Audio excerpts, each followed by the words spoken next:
The flashing red and blue lights painted streaks across my front porch as deputies shouted for someone to stand down. Through the window, I could see Marla Kincaid, my neighbor and self-proclaimed HOA president, pounding on my door, her face twisted with rage, screaming that I had stolen her house. My house. The one my late aunt left me, the one I rebuilt with my own two hands. The absurdity of it all would have been funny if she hadn't just spray-painted promise to me across my garage 2 days earlier. I stood frozen for a second, realizing how far she had gone from petty insults to full-blown madness. She called 911 claiming I was squatting on her property. I had the deed, the proof, everything. But at that moment, logic didn't matter, only chaos did. Before we dive into this wild HOA showdown, comment below where you're watching from and what time it is there. And if you enjoy true revenge against entitled neighbors like this one, hit that subscribe button because this story is about to explode. After 35 years in the New York City Fire Department, I thought I'd seen every kind of chaos imaginable: burning buildings, car wrecks, citywide blackouts, and the kind of panic that eats people alive. But nothing, and I mean nothing, could have prepared me for the slow burn insanity that came from living next to Marla Kincaid, the self-anointed queen of the Homeowners Association in rural Colorado. When I retired at 60, I wanted quiet, peace, birds instead of sirens.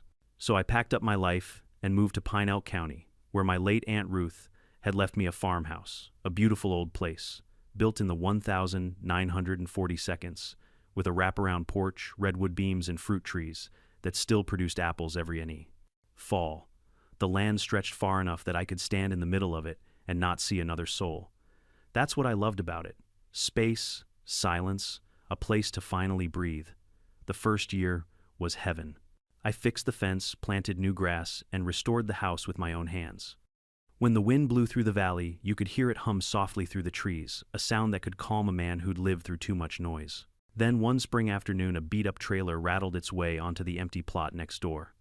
I remember the sound of that engine sputtering like a dying lawnmower and thinking, well, there goes my peace and quiet. Out stepped Marla Kincaid, a woman in her mid-40s with oversprayed blonde hair, oversized sunglasses, and the kind of permanent scowl that could sour milk.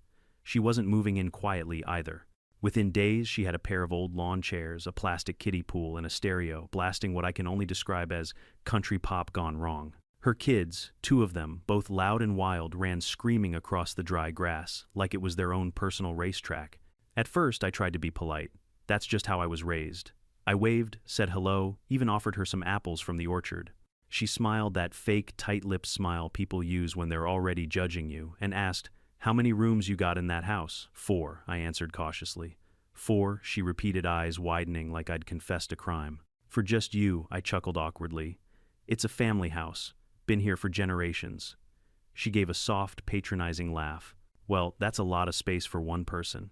My kids could really use room to stretch their legs." That was the first red flag. The second came a few days later, when she mentioned she was the HOA president of the new subdivision across the dirt road. I didn't think much of it at the time until she said, "Technically, our association covers this whole valley, you know. Even your property might fall under our jurisdiction." That word jurisdiction rolled off her tongue like she was a small-town sheriff in a cheap reality show. I told her politely that my deed didn't mention any HOA, and the land had been privately owned long before her community even existed. Her expression changed instantly, a flicker of irritation under that painted-on smile. Over the next few weeks, she became what I can only describe as an uninvited inspector. Every time I worked outside, trimming trees, mowing, repainting, she'd appear at the edge of my property line with her arms folded. You know, she'd shout, "Those paint colors aren't HOA approved," or "Your grass is 3 inches too long, that's a violation." It would have been comical if she hadn't been so damn serious. I started ignoring her, but she doubled down. She sent courtesy notices printed on HOA letterhead demanding I correct violations and pay fines. Each one more absurd than the last. The final straw came one Saturday morning. I was sanding down the porch rail when I heard footsteps behind me. Marla stood there holding a folder and smiling like she was about to close a business deal. "Mr. Phillips," she began, her tone syrupy sweet, "I've been thinking your house is just too big for one person. I have 2 growing children, and frankly it makes more sense for us to live here. You could take my trailer. It's cozy, and more than enough space for a man alone." I stared at her, certain she was joking. Then I laughed, a deep, involuntary laugh that slipped out before I could stop it. "You can't be serious," I said. Her face twisted instantly. The sweetness drained away, replaced with cold fury. I am completely serious, she snapped. I'm offering you a fair swap. My trailer for your farmhouse. You'll thank me later. Marla, I said calmly, this house was my aunt's. It's family property. I'm not trading it for anything, least of all a trailer that's one bad storm away from collapsing. That did it. She exploded. You selfish old man, you don't even need a house this size. You've probably spent your whole life thinking only about yourself. I wanted to tell her about the burns on my arms from crawling through fires to pull people out, about the 24-hour shifts, the funerals, the friends I'd buried. But instead I just turned and went inside before I said something I'd regret. From that day forward it was war, though I didn't realize it yet. She started glaring at me every time I stepped outside. Her kids began tossing their toys into my yard, accidentally climbing my trees. Once I caught one of them trying to peel bark off a peach tree with a screwdriver. When I told them to stop, Marla came storming out like a mother bear. Don't you dare yell at my children. They can play wherever they want. This is a community. Community or not, I said this is private property. Keep them out of my orchard. She stormed off, muttering about reporting me to the board. The board as if I was part of her ridiculous HOA fantasy land. After that encounter, I started keeping a journal. Every insult, every trespass, every ridiculous notice she sent. I wrote the date, the time, and what happened. It was partly out of habit. Firefighters document everything, but mostly because I had a feeling she'd cross the line eventually. And she did. One afternoon, after spending the day fishing at a nearby lake, I came home to find something that made my blood run cold. In big red spray paint across my garage door were the words, "Promise to me." For a full minute I just stood there staring at it, my hands shaking. The arrogance of it. The delusion. I could almost hear her voice. You said it was mine. Neighbors confirmed later that she'd been telling everyone I had offered her the house as a gesture of goodwill, but then backed out. The story was spreading fast, and I realized I had to do something before rumors became evidence. That's when the letter came. A ridiculous piece of paper folded neatly in my mailbox, typed up with official-looking language but full of spelling errors. It claimed I had agreed to gift the property to Marla Kincaid in the spirit of neighborly charity, and that she had filed this agreement with the state of Colorado. I took it straight to Jana Whitfield, a local attorney I'd met at the county fair. She read it once, then laughed out loud. This isn't even notarized, she said, sliding it back across the desk. It's legally meaningless. But you should keep it just in case. Just in case, I asked. She leaned forward.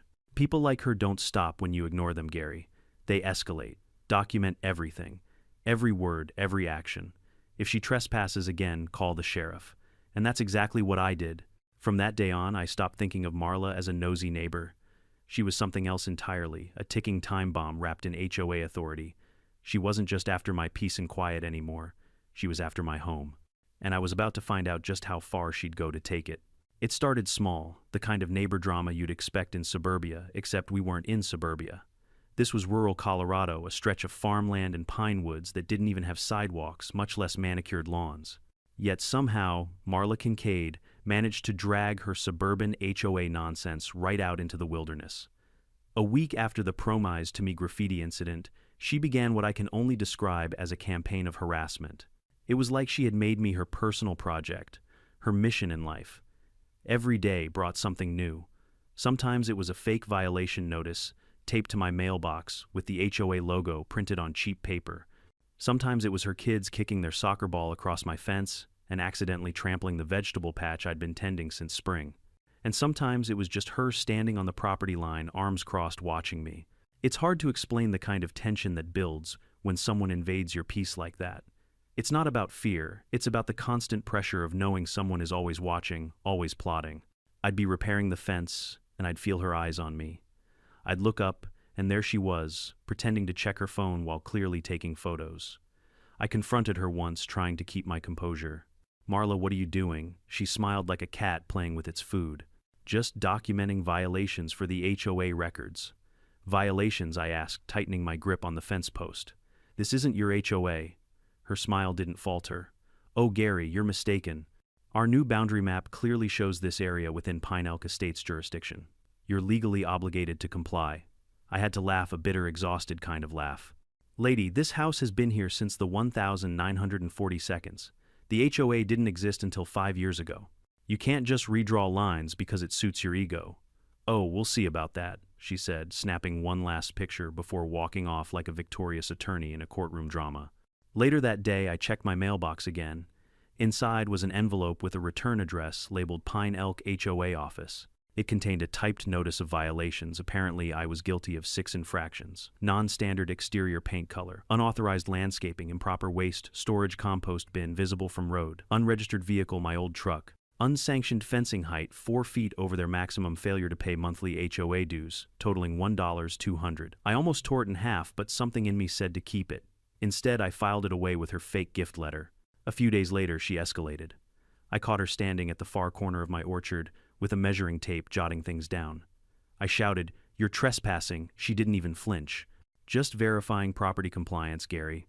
Nothing personal." That night I installed motion lights and a trail camera facing the orchard. I wasn't taking chances anymore. Every picture, every video, every sound, I wanted proof. The next morning I heard yelling outside. When I stepped out, she was there again, standing with her phone up, live streaming to what looked like Facebook. "See everyone," she was saying to the camera. "This man's refusing to comply with HOA safety standards. He's got dangerous equipment and refuses inspections." I walked up slowly, trying to stay calm. "Marla, you need to stop recording me and get off my land. Now." She smirked and turned the camera toward me. "Oh, he's threatening me." "You're all seeing this, right? A violent old man threatening a single mother." That's when I realized she wasn't just delusional, she was manipulative. She knew exactly what she was doing, trying to provoke me into reacting on camera so she could twist it against me. I turned and went back inside. I wasn't giving her that satisfaction, but the tension kept growing. Within weeks, other residents from her HOA began driving by, slowly some stopping to take photos. I started getting anonymous letters slipped under my door, all variations of the same message: "You don't belong here." The next step was the law. I went to the Pine Elk County Sheriff's Office with my documentation, photos, letters, timestamps. Deputy Rick Lawson, a seasoned officer with a mustache that screamed, "Seen it all," listened patiently. "Sounds like she's trying to establish control," he said after flipping through the papers. "Problem is, without proof of property damage or a clear threat, we can only warn her. HOA disputes don't usually cross into criminal unless it's vandalism or trespass." I showed him the spray-painted garage photo. "That's vandalism, isn't it?" He nodded. "Sure is, but unless you have video or eyewitnesses, it's circumstantial. I'll file the report, but don't expect much unless she slips up again." So that's what I waited for her to slip up. And she didn't disappoint. A week later, my trail cam caught her in full daylight, stepping into my yard with one of her friends' clipboard in hand, snapping photos of my deck. I printed the images and marched them straight to the sheriff's office. Deputy Lawson whistled low. "Yup, that's trespassing." He drove out to her trailer that afternoon and gave her a warning. I could see it from my porch, the flashing lights, the deputy standing there, while she gestured wildly, clearly yelling about community bylaws and citizens' authority. She must have realized then that the county didn't care about her HOA power trip, because the next day she doubled down again. That morning I woke up to the sound of banging metal. When I looked out the window, 2 men in orange vests were hammering a notice of property lions sign into my front lawn. I stormed out in my robe, waving my arms. "What the hell is this?" One of them looked startled. HOA order, sir. Says you owe back fees. We're just doing our job." "There is no HOA here," I snapped. "You're trespassing too," they shrugged, muttered apologies, and yanked the sign back out before speeding away. My blood boiled. Marla had forged or faked an official lien notice, which was not only harassment but a felony if filed with the county. That's when I called Jana Whitfield my lawyer again. She didn't even sound surprised.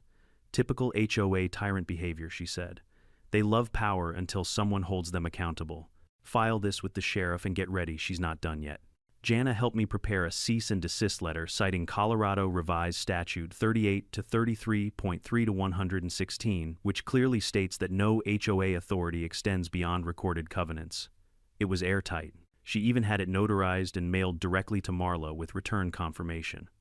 A few days later, I saw her pull the letter from her mailbox, skim it, then tear it into pieces right there in the driveway. She didn't even try to hide it.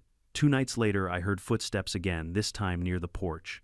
My motion lights flicked on, catching her shadow slinking away into the dark. The next morning, there was something new on my garage. Not graffiti this time, but a handwritten note taped to the door. "This property will soon belong to its rightful owner.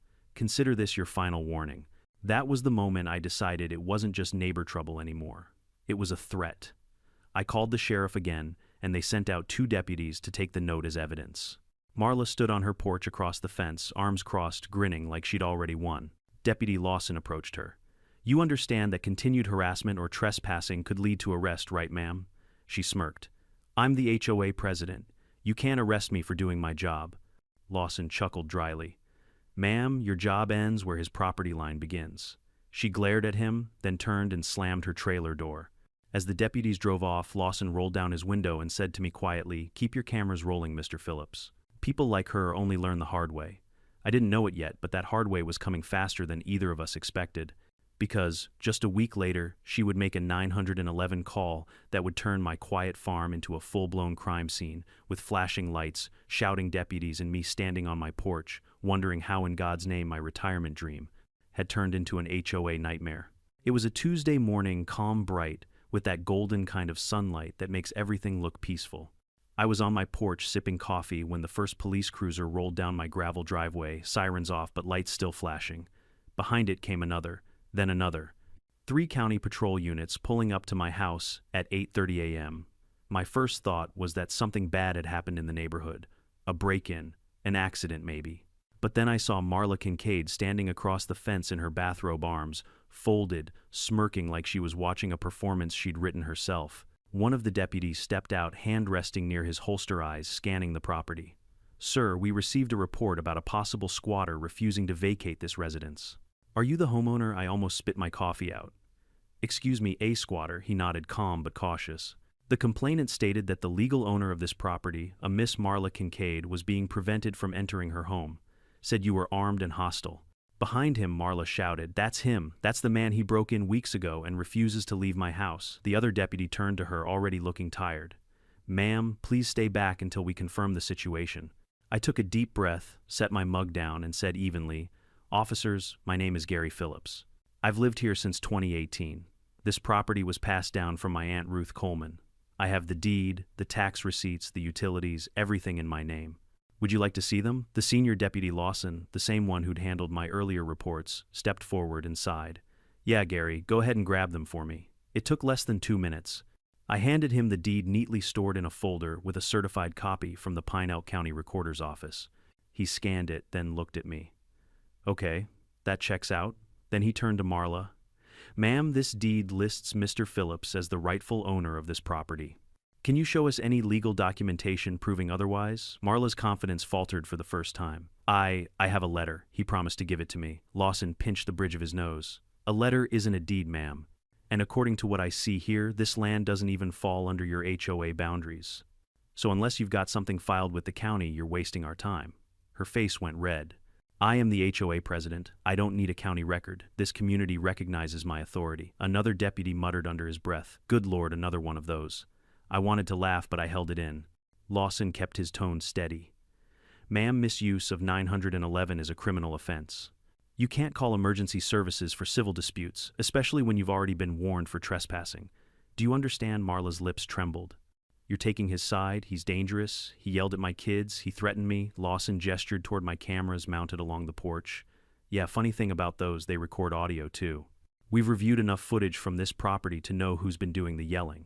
Her jaw dropped slightly, then snapped shut. Without another word, she stomped back toward her trailer, muttering something about corruption and favoritism.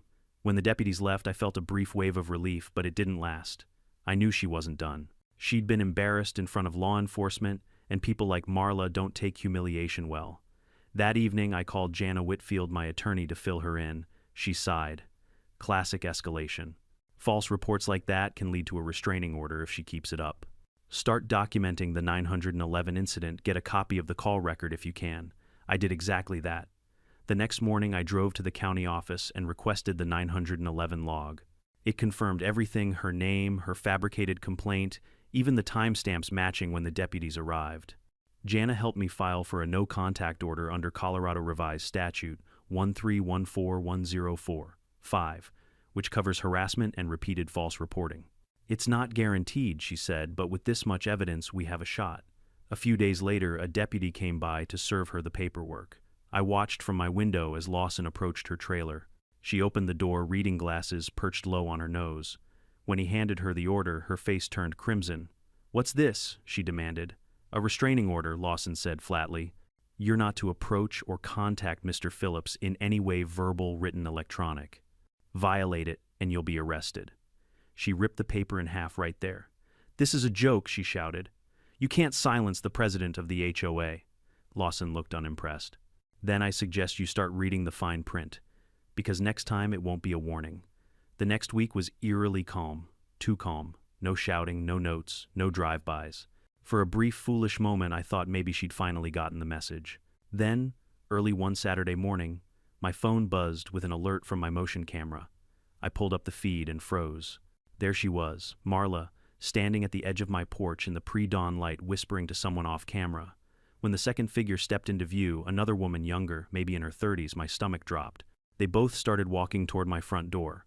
Unbelievable, I muttered, grabbing my phone and dialing the sheriff's office. The dispatcher answered quickly. 911. What's your emergency? This is Gary Phillips at 154 County Route 7, I said, trying to keep my voice level. I have a restraining order against a woman named Marla Kincaid. She's on my property right now with another person. I have live camera footage. Stay inside and keep the door locked, Mr. Phillips, the dispatcher instructed. Deputies are on their way. Outside, Marla's voice grew louder. Open the door, Gary. You can't keep what's mine forever. I could hear her pounding on the wood, her voice cracking between rage and desperation. The younger woman, her friend, tried to pull her back, but Marla was too far gone. He stole my home. He tricked me, she screamed. For 10 minutes, I stood just behind the locked door, phone pressed to my ear, waiting. Then flashing lights cut through the darkness. Deputies rushed in, shouting commands. Marla kept screaming until one of them restrained her. Even as they led her to the patrol car, she twisted her neck toward me, eyes blazing. You can't stop me, Gary. The truth will come out. The next day, Lawson called to confirm what I already knew. She'd been arrested for trespassing and violating a court order. She's facing 2 misdemeanors, he said. Judge might tack on community service, maybe counseling if we're lucky. I exhaled slowly. Counseling sounds like a good start. You'd be surprised, he replied. Most of these HOA types think they're above the law, but sooner or later they hit a wall. Still, even with her gone, at least temporarily, I couldn't shake the feeling that this wasn't over. Marla was vindictive, obsessive. She wasn't the type to give up after one night in a holding cell. And sure enough, 2 weeks later, her friend, the same woman from that night, started showing up instead, parking her car near the end of my driveway, sitting there for hours. When I finally approached her one afternoon, she rolled down her window and smirked. Just making sure justice gets served, she said cryptically. That night I emailed Jana. She's using proxies now, I wrote. Do I need another restraining order for this one too? Jana replied almost instantly. Document everything, but don't engage. You've already won the moral ground, now we build the legal case to finish this.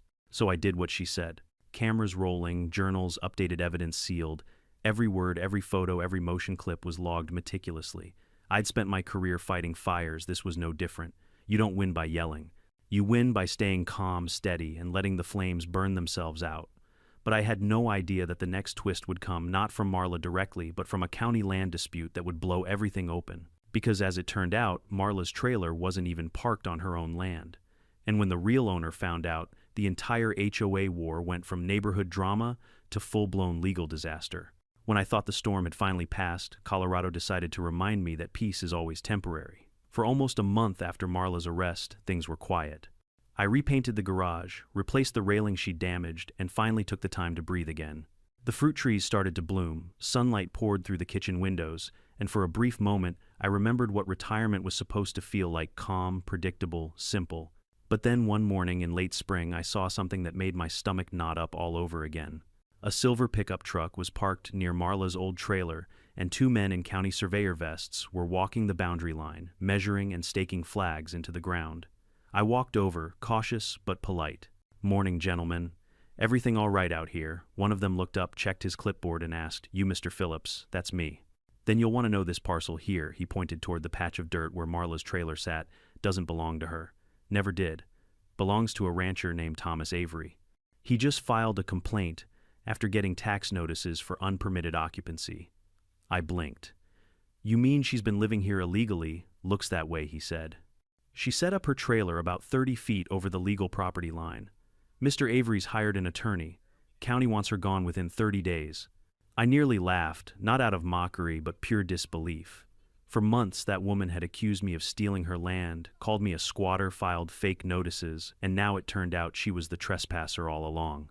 When I got back to the house, I called my lawyer, Jana, and told her everything. She chuckled softly. Oh, Gary, this is poetic justice. Avery's a name I recognize. Old ranching family, owns half the Eastern Valley. If she's encroaching on his land, she's about to learn what real consequences look like. That afternoon, a white SUV with the Avery Ranch logo pulled up next to the trailer. Out stepped a tall man in a wide-brimmed hat and worn leather boots. Thomas Avery himself. He looked like he'd been carved out of sandstone, every wrinkle lined with experience and exhaustion. Marla, of course, came storming out the moment he knocked on her trailer door. "Can I help you?" she demanded, arms crossed. He spoke calmly, almost kindly. "Ma'am, you're on my property. You've got 30 days to vacate. County will be sending you written notice." She laughed loud, shrill, disbelieving. "Your property, I'm the HOA president. This lot's under community management." He didn't even flinch. "Ma'am, my deed's older than your HOA by about 50 years. I've got the records, the plats, and the taxes to prove it. You'll be gone by the 1st of next month." Then he turned, tipped his hat to me, and drove off like it was just another Tuesday. I thought that would be the end of it. But with Marla, nothing ever ends quietly. Within days, she started filing complaints everywhere: the county zoning, office code, enforcement, even environmental health. She accused me, Thomas Avery, and half the valley of conspiring to steal community property. One letter to the county clerk claimed that citizens of the HOA are under siege by non-compliant outsiders. Her desperation was starting to look like panic. Maybe she realized her house of cards was falling apart, or maybe she truly believed her own lies. Either way, it was unraveling fast. 2 weeks later, I was subpoenaed to testify in a county court hearing over the encroachment dispute. So was she. The morning of the hearing, I arrived early, dressed in my best shirt and boots, polished for the first time in years. Jana was there beside me, calm as ever. Marla strutted in 15 minutes late, wearing a blinding pink blazer and dragging a thick binder stuffed with what I assumed was nonsense paperwork. She glared at me across the courtroom like we were in some kind of Western showdown. When her turn came, she stood up and launched into a speech that sounded rehearsed, all about communal ownership, spiritual inheritance, and how she'd maintained and beautified the land for years. The judge, a gray-haired woman named Judge Rowland, listened for about 30 seconds before cutting her off. "Miss Kincaid, do you have any legal documentation supporting your claim to this land?" Marla fumbled with her binder, flipping pages. I have a community charter signed by all HOA members. It grants jurisdiction over properties within Pine Elk Estates. The judge interrupted, tapping her pen. "Not this parcel. According to the county plat map, this land lies outside the HOA boundaries. You have no authority here." Marla's face fell, but she tried again. "But I was told." "By whom?" the judge pressed. She hesitated. By myself? As president?" The courtroom chuckled. Even the bailiff bit his lip to hide a smile. Judge Rowland sighed. "Miss Kincaid, ignorance of the law does not grant ownership. You are ordered to vacate the property within 30 days. Any continued occupation will be considered trespassing." And just like that, it was over. Or so I thought. Outside the courthouse, she cornered me in the parking lot. Eyes, wild hair, disheveled. "You think this is over, Gary? You embarrassed me in front of everyone." I raised an eyebrow. "Marla, you embarrassed yourself." She jabbed a finger toward me. "You and that rancher, you're part of this. You think I don't see it. You're trying to erase my authority." "Authority," I said calmly. "You had a fake HOA boundary and a stolen patch of dirt. That's not authority, Marla. That's delusion." She let out a guttural scream and kicked the side of my truck before storming off. A deputy immediately intercepted her, warning her that her restraining order was still active. Jana watched the whole scene and sighed. "She's going to self-destruct soon," she said quietly. "People like her always do. The ego can't survive reality." The next week, things got even stranger. The county assessor's office contacted me asking if I knew about several fraudulent documents submitted under my name, including a transfer of title claiming I deeded my property to the Pine Elk HOA in perpetuity. The signature looked nothing like mine, the notary stamp was fake, and the entire thing had been printed on cheap paper. They traced the submission back to, you guessed it, Marla Kincaid. That was the final straw. With Jana's help, we filed criminal charges for forgery and filing false instruments, both felonies under Colorado Revised Statute 185102. The sheriff's office didn't waste time this round. They picked her up at her trailer 2 days later. When they led her away in cuffs, the entire valley seemed to exhale. Neighbors came out onto their porches, watching silently as the self-proclaimed HOA queen was escorted off her stolen throne. Even Thomas Avery stood near his truck, arms crossed, expression unreadable. A month later, I got word from Jana. The DA had offered Marla a plea deal, probation, community service, and mandatory counseling for mental health evaluation. She accepted. I wish I could say I felt satisfied, but honestly I just felt tired. Tired of the drama, the paperwork, the constant vigilance. Retirement wasn't supposed to be court dates and restraining orders. It was supposed to be quiet mornings and long naps in the Sunday, so I tried to reclaim that peace. I fixed the old fence between my property and the field where her trailer had been planted, a new line of pines along the edge, and put up a wooden sign that read, "Private land, no HOA beyond this point." Neighbors loved it. Some even asked to copy it. It became a kind of local joke, a symbol of rebellion against overreaching HOA control. And for a while it worked. The peace returned, the valley grew green again, and the only sound that broke the stillness was the wind through the trees. But deep down, I knew this story wasn't quite done. Because while Marla might have been gone physically, the mess she left behind, her false filings, her warped sense of ownership, was still being cleaned up by the county. And one quiet morning when a county truck pulled up again to deliver final property adjustment papers, I noticed something odd on the paperwork, a new name listed under HOA interim president, Tina Mallory. Marla's best friend, the same woman who'd stood on my porch during that terrifying night. As I stood there, paper trembling slightly in my hand, I realized the war wasn't over. It had just changed generals. For a few precious weeks, I allowed myself to believe it was over. The air smelled sweeter, the nights were finally quiet, and I could sit on my porch again without feeling like I was under surveillance. The land looked beautiful, calm after chaos. The grass I'd replanted grew back bright green, the apple trees hung heavy with fruit, and even the local mailman stopped by just to say, "Looks like the valley's at peace again, Mr. Phillips." I smiled, nodded, and said the words I'd been wanting to say for months. Yeah, finally. But peace, I've learned, has a short lease when you live next to an HOA, especially one run by people who think the world owes them obedience. It started with something small, a letter. No, not another of Marla's crumpled rants. This one was official-looking, with a shiny, embossed seal that read Pine Elk Estates Interim Management Board. The letter announced that due to the sudden resignation of President Marla Kincaid, the HOA had appointed Miss Tina Mallory as interim president. My stomach dropped as I read the next line. Effective immediately, Pine Elk Estates, HOA will continue oversight of all properties within the extended Pine Elk community boundary, including non-member parcels under visual impact. Jurisdiction. Visual impact jurisdiction. I had no idea what that meant, but I was certain it was something they'd invented just to harass me. I took the letter to my lawyer Jana and laid it on her desk. She read it twice, then looked up unimpressed. They're bluffing. There's no such legal concept as visual impact jurisdiction.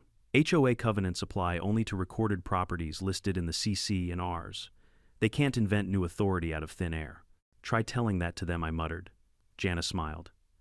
Oh, I plan to. But remember, they don't want legal truth. They want control. That week, I started noticing signs that control was exactly what Tina intended to take. The first time I saw her, she was standing near the same fence line where Marla used to linger, wearing a crisp blazer and sunglasses, even though it was cloudy. She had a clipboard, a phone, and a smug look that screamed new sheriff in town. Morning, I called cautiously. She smiled too wide, too rehearsed. Good morning, Mr. Phillips. I'm Tina Mallory. I'm stepping in to ensure smoother communication between the HOA and the local residents. I'm sure you remember Marla's unfortunate leadership. That's one way to put it, I said. She laughed, a sound as brittle as dry glass. Well, we're all about moving forward. I just wanted to clarify that your property is within our visual boundary. So any changes you make to the exterior paint, fencing, landscaping need prior HOA approval. I stared at her. Visual boundary, yes, she said confidently. Properties visible from within the Pine Elk Estates perimeter are considered part of our aesthetic environment. It's a new clause we're testing under community beautification standards. I blinked slowly. You do realize that's not a law, right? She tilted her head. It doesn't have to be. It's an agreement among neighbors. I didn't agree to anything I said flatly. Her smile faltered. Well, maybe you will once you understand the benefits. I didn't bother replying. I turned and walked back inside, locking the door behind me. Through the window, I saw her scribbling notes on her clipboard, like some kind of field agent cataloging a crime scene. Over the next few days, the letters resumed new ones, this time typed neatly with the HOA letterhead, citing violations for things as ridiculous as excessive outdoor equipment, visibility, and unsanctioned fruit tree density. Apparently, even my apple trees were now under scrutiny. At first I laughed, but laughter turned to anger when I realized she wasn't just writing letters, she was recruiting people. One Saturday morning, I saw a small group of residents from Pine Elk Estates walking the gravel road that passed my property, carrying clipboards and taking photos. They wore matching vests labeled Community Review Comedy. It looked like a parody of government authority, but they were deadly serious. I came out to the gate and called, "Can I help you folks?" A tall man with a camera replied, "We're documenting properties that affect the HOA's visual harmony." "You mean my house?" he shrugged. "We're just volunteers. Take it up with the board." I did. I marched straight over to the HOA office that afternoon, a small prefab building on the edge of the subdivision, painted beige and surrounded by manicured flower beds. Tina was inside, pretending to be busy behind a desk. "Well, Mr. Phillips," she said sweetly when I walked in. "How nice of you to visit." "Cut the act, Tina," I said, tossing the letter onto her desk. "You and I both know my property isn't under your jurisdiction. You've got no legal claim, no authority, and no right to harass me or anyone else outside your HOA. She leaned back in her chair. "Mr. Phillips, I think you misunderstand. We're simply maintaining community standards. If you feel targeted, perhaps it's because your property doesn't meet those standards." I laughed a sharp, humorless sound. "You know, that's exactly what Marla said. Right before she got arrested, her expression hardened. "Threats won't change policy. Neither will fake authority," I replied. "But lawsuits do. You might want to call your lawyer." I turned to leave, but her voice followed me out the door. "Be careful, Gary. People don't like neighbors who make enemies of the community." That night, I set up another camera, this one facing the road. Something told me I was going to need it. Sure enough, 2 nights later, my motion alert pinged around 1:15 a.m. When I checked the feed, there were 3 people standing near my fence, flashlights sweeping over my yard. I zoomed in. One was Tina. The other 2 were the same volunteers I'd seen earlier. I called the sheriff immediately. Lawson answered on duty. "Gary," he sighed, "what is it this time? New HOA president. Same lunacy," I said. "They're out here on my property again with flashlights." He arrived 15 minutes later, caught them red-handed, and wrote them up for trespassing. Tina tried to argue, waving a printed map. "This is a community inspection," she yelled. Lawson held up his flashlight, unimpressed. "Lady, this isn't your subdivision. You step past that fence again and it's criminal trespass." Understand, Tina looked ready to combust, but she bit her tongue. The next morning, she doubled down, emailing me directly a clear violation of the no-contact order that still included agents and associates of Marla Kincaid. Her message was a masterpiece of arrogance. "Mr. Phillips, the HOA will not be intimidated by threats or legal manipulation. We act in the interest of communal preservation. Your property is disruptive to our visual environment. Further noncompliance will result in collective action." Collective action. Whatever that meant, it sounded like trouble. Jana was livid when I forwarded it to her. "She's committing harassment by proxy," she said. "We're filing an injunction." We did, and this time we added the HOA itself as a respondent, not just Tina. That opened the door for county-level scrutiny. When the district attorney's office reviewed the case, they found a mess: unpaid HOA taxes, unregistered documents, even falsified claims of county partnership. 2 weeks later, I got a call from Lawson again. "You'll love this," he said. "County just froze their HOA bank account pending investigation. Tina's been subpoenaed." I couldn't stop grinning. The visual jurisdiction nonsense collapsed overnight. Residents turned against her once they realized their dues were funding her personal crusade. Within days, she resigned, claiming medical stress. Rumor had it she skipped town soon after. When I walked out to the fence the next morning, the valley felt different. The air was lighter, the horizon clear. The fake HOA signs had been pulled down, and for the first time in over a year, there wasn't a single letter in my mailbox. Later that afternoon, Thomas Avery stopped by in his truck, tipping his hat. "Heard you finally ran off the Queen and her court," he said with a grin. "Guess the kingdom fell," I replied. He laughed. "Good riddance. You've done the county a favor." I looked across the quiet valley sunlight spilling over the fields and smiled. Maybe this time it really was over. But as I've learned in every HOA story, just when you think you've seen the last act, there's always an encore waiting backstage.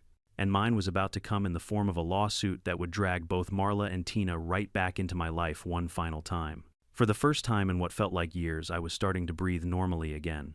My mornings were quiet, the air sharp with the scent of pine, and for once the only sound breaking the calm was the crunch of gravel under my boots as I walked to get the mail. I remember thinking maybe, just maybe, the chaos had finally burned itself out. Then I opened the mailbox and froze. Inside sat a thick manila envelope stamped with bold red letters, "Official Notice, Civil Action Filed." I stood there for a long moment, staring at it, that old familiar weight settling on my chest. I tore it open, my fingers trembling slightly, and began to read. Plaintiffs Pine Elk Estates Homeowners Association and Miss Marla Kincaid defendant, Mr. Gary Phillips, cause of action.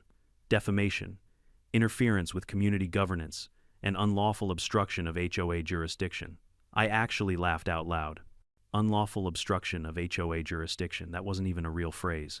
But the further I read, the less funny it became. They'd filed a civil suit in county court, claiming that my false accusations and harassment had caused emotional distress and financial loss to the HOA and its members. Apparently, my insistence that they had no authority and the resulting investigation that froze their accounts had damaged the integrity of the community. In simpler terms, I'd embarrassed them and they wanted revenge through paperwork. I called Jana immediately. She answered on the second ring, already sounding tired. "Let me guess," she said. "You got served." "Like a cheap diner sandwich," I muttered. "They're suing me for interfering with a fake HOA." She sighed. "I was afraid they might try this. It's not about winning, it's about exhausting you. They're trying to drain your time and money." "Well, they picked the wrong retired firefighter," I said. "I've fought bigger fires than this." Jana chuckled. "Good, because this one's gonna burn hot." 2 weeks later, we walked into the courthouse together. The hearing room was small but packed a dozen HOA members sitting behind Marla, whispering and glaring like a suburban jury. Marla herself looked smug, wearing a navy blazer this time instead of her signature pink. Her hair was perfectly styled, and if it weren't for the deep lines of bitterness etched across her face, she might have looked like a respectable woman. Tina sat beside her, pretending to be calm, but constantly glancing toward the bailiff as if expecting applause. The judge, an older man with silver hair named Judge Morales, called the room to order. "Plaintiffs, you may begin." Marla stood dramatically, clearing her throat. "Your Honor, for over a year, Mr. Phillips has subjected me and my community to harassment, defamation, and targeted intimidation. He's filed false complaints, interfered with our governance, and spread malicious rumors about me being arrested under false pretenses." "False pretenses," I muttered under my breath. Jana elbowed me gently. Marla continued, waving a stack of papers. "We are simply asking for restitution, emotional damages, reimbursement for lost HOA dues, and a formal apology acknowledging his unlawful obstruction." The judge raised an eyebrow.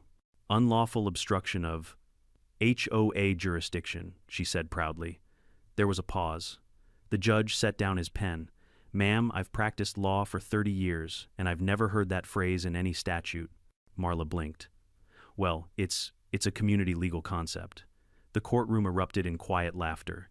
Even the clerk looked like she was holding back a grin. "All right," Judge Morales said, turning to Jana. Defense Jana rose smoothly, all professionalism and poise. "Your Honor, this is a textbook case of frivolous litigation. The plaintiff's HOA has no jurisdiction over my client's property, which is clearly recorded outside the HOA boundaries. Furthermore, Ms. Kincaid's repeated acts of trespass, false reporting, and forgery are already documented in criminal proceedings." Marla's jaw tightened, but Jana wasn't done. She picked up a thick binder and laid it on the table with a solid thump. "These are police reports, court records, and video evidence showing that Miss Kincaid and Miss Mallory repeatedly violated restraining orders and fabricated legal documents. We will be countersuing for malicious prosecution and defamation." The silence in that room was delicious. Marla started stammering, trying to object, but her attorney, a young, nervous-looking man, whispered something to her that made her freeze. Probably that she was in way over her head. The judge sighed. "Miss Kincaid, this entire proceeding seems to stem from personal animosity, not legal cause. You've wasted this court's time. The HOA's claim is dismissed." He turned to Jana. "The defendant's counterclaim, however, has merit. We'll schedule a separate hearing to address damages." Marla's face went pale. Tina slumped in her chair, whispering, "This isn't over," but it was, for her at least. The countersuit hearing came a month later. Jana presented everything: the fake documents, the videos, the 911 call transcripts, the restraining order violations, and the now public county findings that the HOA had illegally altered its charter. By the time she was done, the judge didn't even deliberate long. "Miss Kincaid, Miss Mallory, you are jointly liable for damages totaling $25,000. Additionally, you are prohibited from initiating any further contact or litigation against Mr. Phillips or his property. Violation of this order will result in contempt of court and potential jail time." Marla looked like she might actually faint. Tina muttered something about appealing, but the judge shut her down before she could finish. Jana leaned over and whispered, "Congratulations, Gary. You just bankrupted an HOA." I couldn't help but grin. Guess I finally did some good after retiring. After the case hit the local news, something incredible happened. Neighbors from all over Pine Elk County, people I'd barely spoken to, started stopping by. Some dropped off pies, others just shook my hand. A retired couple from the other side of the valley said, "You did what we all wanted to do for years. Stand up to them." Even the sheriff stopped by one evening, standing on my porch with a smile. You know, Phillips Lawson said there's talk about renaming that valley road. Folks keep calling it No HOA Drive. I laughed. That's the best compliment I've ever gotten. But as funny as it was, the truth hit me later that night as I sat on the porch watching the sunset fade over the ridge. What happened wasn't just about me or my land, it was about power control and how quickly people can lose themselves when given a clipboard and a title. Marla's obsession with authority had consumed her so completely that she forgot what community actually meant. She wanted control more than she wanted peace. And that's what destroyed her. A few months later, I heard through the grapevine that she'd moved to another county supposedly to start fresh. I could only imagine how long that would last. Tina, on the other hand, apparently stayed behind but kept a low profile. Rumor had it she was trying to sell her house, but no one wanted to buy property tied to a scandal. As for me, life finally returned to what I'd been dreaming of all along, mornings with coffee and sunrise light spilling across the orchard, afternoons fixing things that didn't really need fixing, evenings spent watching the sky turn orange and pink over Pine Elk Valley. I even started hosting small gatherings for the neighbors who'd stuck by me through it all. We laughed, shared stories, and toasted to freedom, not just from the HOA, but from the kind of madness that turns people into tyrants with bylaws. Every so often, someone new in town would ask about the sign by my gate, the one that says "Privet Land, no HOA beyond this point."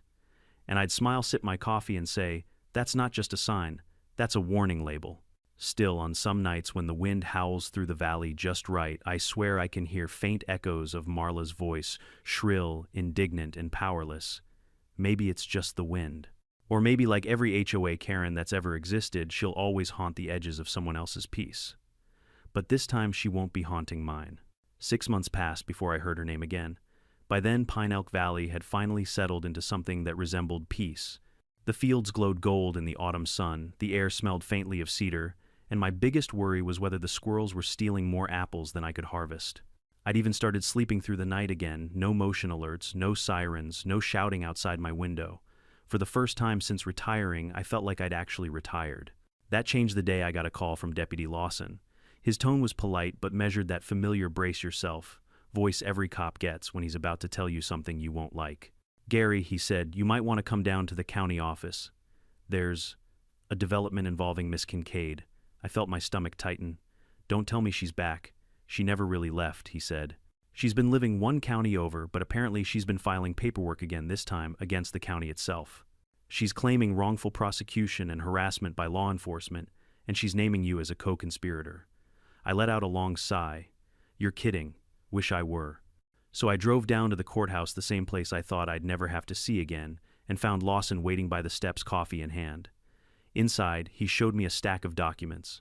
Sure enough, there it was, in black ink: Plaintiff Marla Kincaid, Pine Elk Estates HOA, self-reinstated, because apparently she'd resurrected the HOA under her own name again. "She's trying to get the judgment overturned," Lawson explained. "Filed it pro se, no attorney. She's demanding the county reverse her conviction, expunge her record, and restore authority of the HOA. I stared at the paper, speechless. "Restore authority over what, a field of weeds?" He chuckled. "You'd be surprised what some people think power looks like." Let me guess, the judge threw it out. "Not yet," he said, "but it's going to hearing next week. DA's office wants you there just to verify the prior case record." I didn't want to go. Every part of me screamed to stay out of it, to leave the past buried where it belonged. But something in me, maybe the part that spent decades running into burning buildings when everyone else ran out, couldn't let it go unfinished. So I went. The day of the hearing, I walked into the courtroom and saw her again for the first time in months. Marla Kincaid looked like a shadow of the woman who once screamed through my front door. Her hair was dull, her clothes mismatched, and her face, once carefully powdered and smug, was lined with exhaustion. But her eyes, they were still the same, sharp, angry, unrepentant. She didn't have a lawyer this time, just a stack of disorganized papers and a spiral notebook filled with handwritten rants. When the judge, Honorable Deborah Keene called her to the stand. She stood, proudly clutching her binder like it was a shield. "Your Honor," she began, "this entire situation was a miscarriage of justice. I was targeted, humiliated, and stripped of my legal authority as HOA president, through lies and manipulation by the defendant, Mr. Phillips, and corrupt law enforcement." Judge Keene raised an eyebrow. "Miss Kincaid, you are aware that the previous judgment has already been settled and the damages have been paid." "That's irrelevant," Marla snapped. "I was coerced. They falsified evidence. She pointed straight at me, set me up." The courtroom fell silent. I didn't move, didn't speak. The judge sighed. "Miss Kincaid, do you have any new evidence supporting this claim?" Marla opened her binder, flipping frantically through pages. "I have witness statements from my HOA members." The judge leaned forward. "You mean the same HOA that was deregistered for forgery and false filings?" Marla's voice cracked. "That doesn't change the truth," Judge Keene folded her hands. "It does when the truth is built on paperwork that never existed in the first place." Jana, sitting next to me, whispered, "She's unraveling." I didn't respond. I was watching Marla not out of anger anymore, but something closer to pity. She wasn't a villain now. She was a ghost, chasing her own delusion, lost in a maze of self-importance she couldn't escape. Finally, the judge cut her off. "Miss Kincaid, this case is dismissed with prejudice. You are hereby ordered to cease all legal actions pertaining to Pine Elk Estates, Mr. Phillips, or any property within this county. Do you understand?" Marla's face twisted. "You can't silence me, bailiff," the judge said calmly. "Please remove her from the courtroom." As the bailiff escorted her out, she turned her head toward me, eyes blazing. "You destroyed my life," she hissed. I met her gaze evenly. "No, Marla, you did that yourself." After that day, the valley truly began to heal. The county finalized its cleanup of Marla's forged filings, dissolving her reinstated HOA permanently. Tina Mallory quietly sold her home and moved away, leaving behind nothing but gossip and unpaid fines. The Pine Elk Estate sign was finally taken down by the county road crew, replaced with a plain green one that simply read Pine Elk Valley, Unincorporated. It felt symbolic. A few weeks later, Sheriff Lawson invited me to the county fair. "You've earned a night off," he said. "We're giving out a little community award. Might even have your name on it." I laughed, thinking he was joking, until that evening when he actually called me up in front of a small crowd. "This one's for a man who reminded us that community doesn't come from control," Lawson said into the mic, holding up a simple wooden plaque. "It comes from respect, integrity, and knowing when to stand your ground." The crowd clapped, and I felt my throat tighten a little. I wasn't a man who chased applause, but after everything, the sleepless nights, the false reports, the endless fights, hearing that felt like closure. Afterward, as I walked back to my truck under the string lights of the fairground, I saw Jana waiting by the gate. "Feels good, doesn't it?" she said, smiling. "Better than I expected," I admitted. "Guess the good guys win sometimes." She laughed softly. "You'd be surprised how often that happens when they have cameras and a good lawyer." We stood there for a moment, watching the Ferris wheel spin slowly against the night sky. "What'll you do now?" she asked. "Live," I said simply. "Finally live." A month later, I decided to host a small gathering at the farm, just a few neighbors, some barbecue, and live music from a local band. It wasn't about celebration anymore. It was about reclaiming normalcy, about turning the page. As the sun dipped behind the mountains, I looked around at the people laughing under the string lights, kids playing tag dogs, chasing frisbees, folks clinking glasses. No HOA rules, no fines, no power plays, just people being neighbors again. And that's when I realized something profound. Marla's downfall hadn't just freed me, it freed everyone she'd tried to control. She was a reminder of what happens when authority stops serving and starts ruling. When the last guest left that night, I sat alone on the porch, staring at the stars above Pine Elk Valley. The wind was calm, the trees whispering softly, and for the first time in years I didn't feel like I was waiting for the next disaster. Just before heading inside, I looked at the old wooden sign by my gate, the one that read "Private Land, no hoe beyond this point." It was worn now, faded by the sun, but I didn't take it down. I decided to leave it there as a reminder, not of the fight, but of what peace costs and why it's worth protecting. Because in a world full of people like Marla Kincaid, sometimes the strongest thing you can do isn't fight fire with fire. It's to let them burn themselves out and rebuild quietly once the smoke clears. The HOA war was finally over, and for once, I was at peace. Winter came early that year. By late October, the first snow dusted the peaks above Pine Elk Valley, and a quiet stillness settled over everything, the kind of peace that feels both earned and fragile, like a truce signed after a long war. The mornings were crisp, the kind that turned your breath to fog, and every sound carried through the cold air like a whisper. It had been nearly a year since the last time I'd seen Marla Kincaid or heard her name mentioned in any official capacity. The lawsuit was done, the restraining orders were still in effect, and the county had long since cleared my property of any false filings. Life had finally returned to something resembling normal, though I was no longer the same man who'd arrived here just looking for peace. You can't walk through fire and come out untouched. That's the thing nobody tells you. Conflict changes you. It hardens you in some places, but it softens you in others. I used to believe that people like Marla were just born that way, entitled, toxic, allergic to reason. But after everything that happened, I realized something deeper. Entitlement grows from fear. Fear of being irrelevant, fear of losing control, fear that the world is moving on without you. Marla wasn't fighting me. She was fighting the idea that her authority meant nothing beyond the borders she'd invented. And when reality stripped that illusion away, she fell apart. One morning in early November, I was sipping coffee on my porch when a car I didn't recognize pulled into my driveway. It was an older blue sedan with county plates. Out stepped a young woman in a gray coat carrying a folder under her arm. "Mr. Phillips," she called out, "I'm Deputy Clerk Sanders from the Pine Elk Court. I'm here to deliver something." I walked down the steps cautious. "What is it this time?" She smiled faintly. "Don't worry, it's not another lawsuit. Quite the opposite, actually." She handed me an envelope. "This is official notice that all pending or future filings from Miss Kincaid have been permanently restricted. She's no longer permitted to submit legal documents without pre-screening by a judicial officer." I opened it and scanned the paper. There it was in black ink, the final nail in the coffin of her legal crusade. "So that's it?" I asked. Sanders nodded. "That's it. You're finally free of her." I thanked her and watched her drive away, the crunch of her tires fading into silence. For a long moment I just stood there in the cold, the letter in my hand trembling slightly in the breeze. It felt surreal, like closing the last page of a book I'd been trapped inside for too long. Later that day I called Jana, my lawyer, to tell her the news. She laughed softly. "Congratulations, Gary. You just outlasted the HOA apocalypse." "I don't know if I should celebrate or build a bunker," I said. "Celebrate," she replied.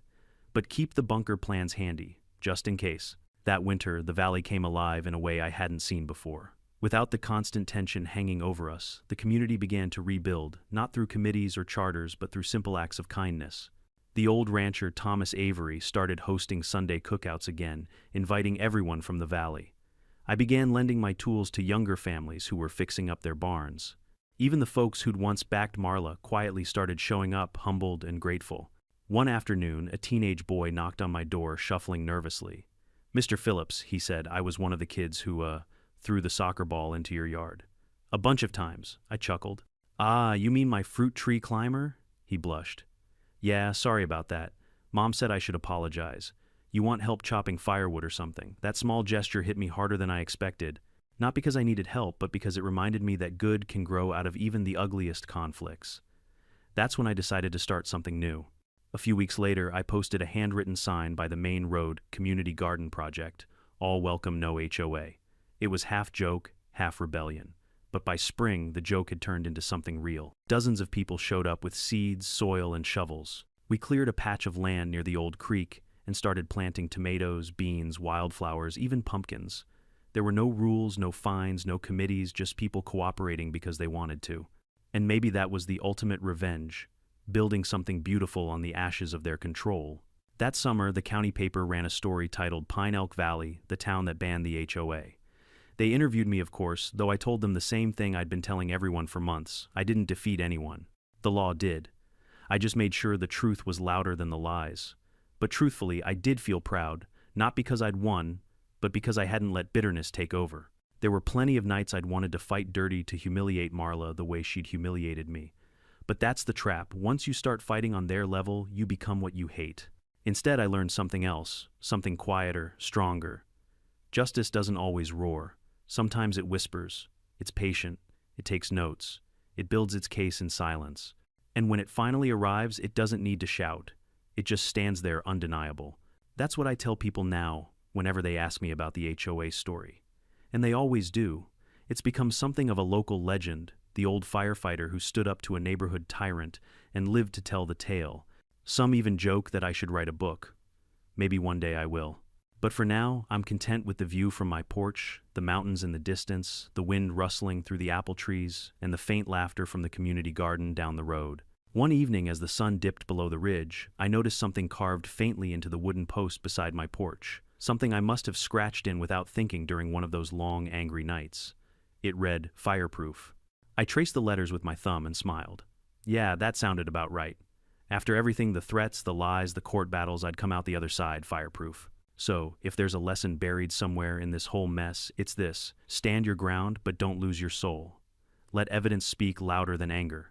And never, ever let anyone convince you that power means ownership over peace. Because peace isn't something they can grant. It's something you fight for quietly day after day until the noise fades and the truth remains. The HOA tried to take my home, my name, even my sanity. But in the end, they only gave me something stronger, a story worth telling, and a freedom that no title deed could buy. Now when the wind sweeps through Pine Elk Valley and rattles the sign by my fence, "Private Land," no hoe beyond this point, it doesn't sound like defiance anymore. It sounds like laughter, like victory, like home. And this time, it's finally mine. No amount of control can replace genuine community. Real strength isn't in rules or power, it's in restraint, integrity, and the courage to let truth do the talking. If you've ever faced your own HOA Karen, someone who tries to dictate your life, rewrite your story, or claim what's yours, remember this: stay calm, document everything, trust the law, and let karma handle the rest. It may take time, but peace earned through patience lasts longer than revenge won through rage. So wherever you're watching from tonight, take a deep breath, enjoy the silence, and hold on to your own peace like the treasure it is. Because out here in Pine Elk Valley, we've learned one thing for sure: no HOA lasts forever, but freedom does.